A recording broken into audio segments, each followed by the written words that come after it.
I'm all for trying to come to an understanding and trying to grow and develop my knowledge, right? So people trying to normalize having kids out of wedlock, cool. Even if y'all don't feel like y'all gotta get married to have kids, if you and this person feel like, yo, we're gonna take care of this child and we're always gonna do everything in the benefit of the child, cool, whatever, right? I ain't got no problem with it. My problem comes is when you're trying to have children at a young age. I see this now with how old my mom is now. My mom is 52 or 53, one of those two.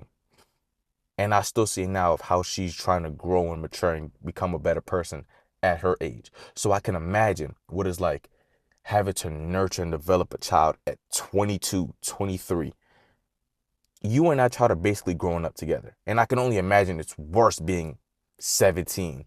There's people in my school who I haven't seen since my sophomore junior year because they got pregnant. I can only imagine what it's like on the brain to have to go through that and be like, you know what? I'm a child now and I'm developing, I have to take care of a child. I can't imagine what that's like. Because how I see it is mainly two options. I see how this is going to go, right?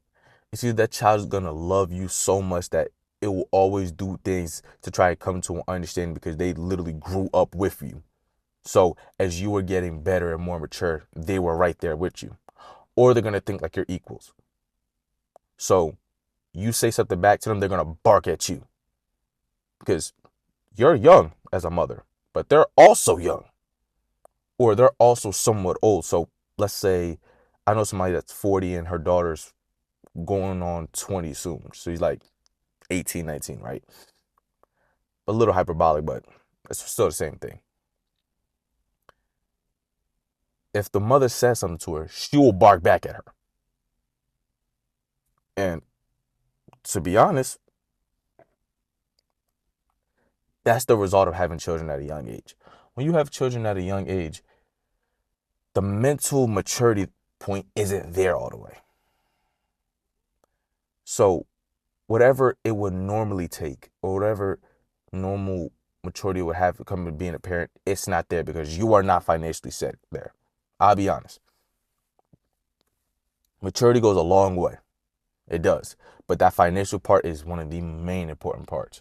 Because without money, you are nothing. There's nothing you can do. You can't provide for that child. You can't take care of that child. You can't do nothing. So you're just there. Just just every single day trying to make something shake, trying to make something work. And hey, I personally think that should never ever try to become normalized because it doesn't make any sense to me.